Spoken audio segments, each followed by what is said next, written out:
Howdy. Hey guys, I'm Chloe. First of all, thank you so much for coming to my site. It makes me really excited to know that people are looking at my photographs, that they're maybe learning more about me, my art, and why I do what I do. So that's really exciting for me, and just thank you so much for being a part of that. I wanted to make a video today that talks about wedding photography and how to choose the right wedding photographer.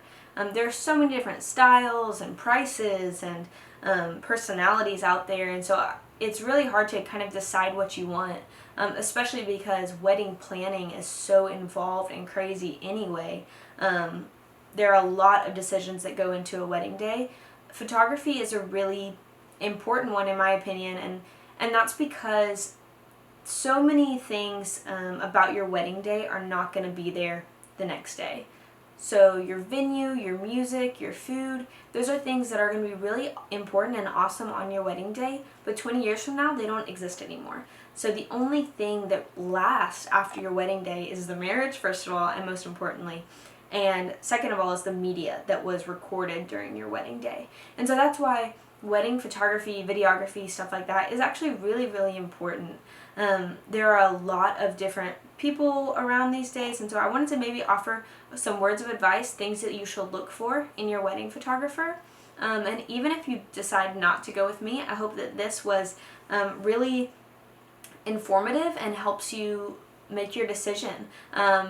Through these things I talk about, I'm going to be talking about my approach to them so that hopefully you'll get a good sense of what I do and why I do it. So here we go.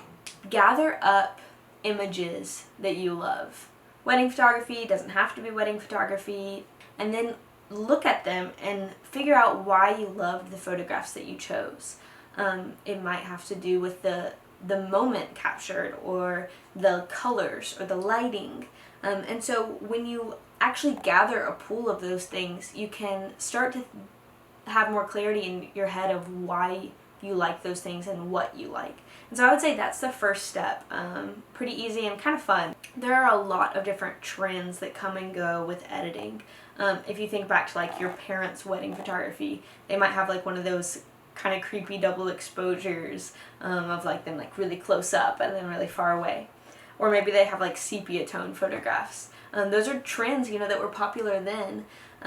Some trends now, you have those really light and airy and bright photographs. These are going to be really high exposure and kind of atmospheric feel to them. You also have a trend of making photos really warm and yellowy and desaturating greens. That's another look that's kind of popular right now. For me, I like moodier photographs, kind of true to life, not really bumping the shadows when it was dark, but kind of like keeping it that more moody feel.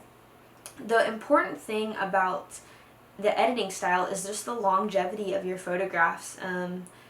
In 20 years, will this photograph still look classic? Will it still look like your actual wedding day? Is this good documentation of what your day really looked like? I'm all about honesty in wedding photography.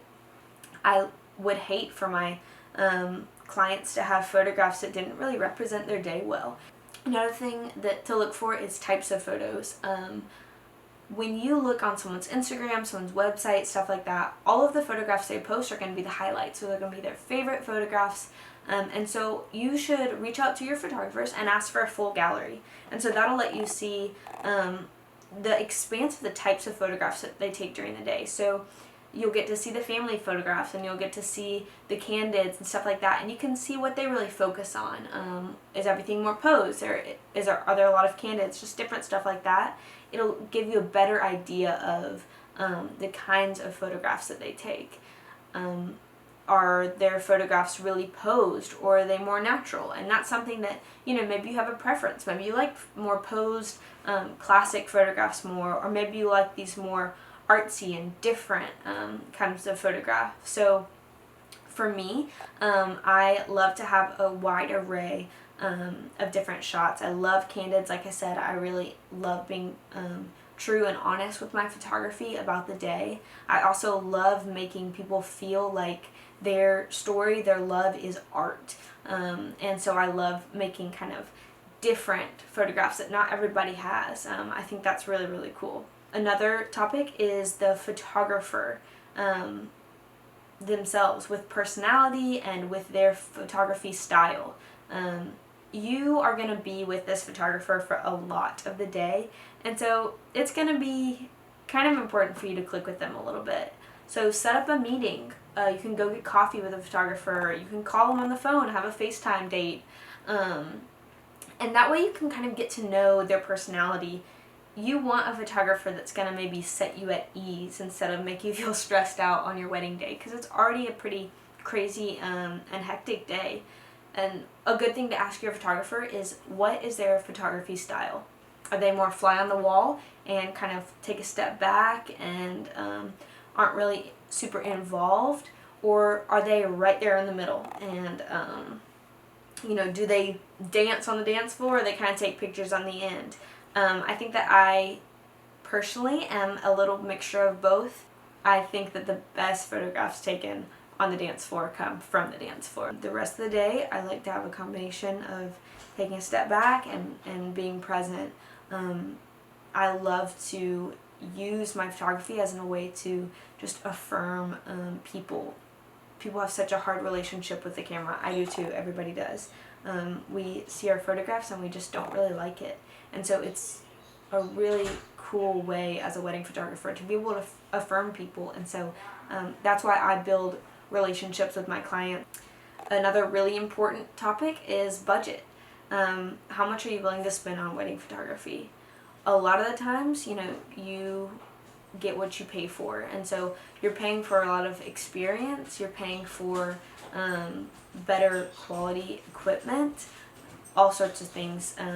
I know my prices are going to go up after I graduate, because I'm not a student anymore and I'll be entering the working world, and so I want my prices to reflect that. And especially as I'm gaining more and more experience, I want the people that are paying for my services to know that I will deliver, that I take myself seriously, and that I want them to take me seriously too. So budget is really important.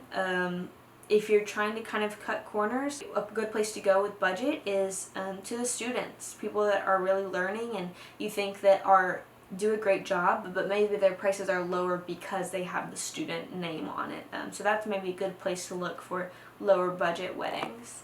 And the last thing I want to talk about is rights. You need to talk to your photographer and see, do you have printing rights? Are they going to have a watermark on all of your photos? That kind of stuff is really important.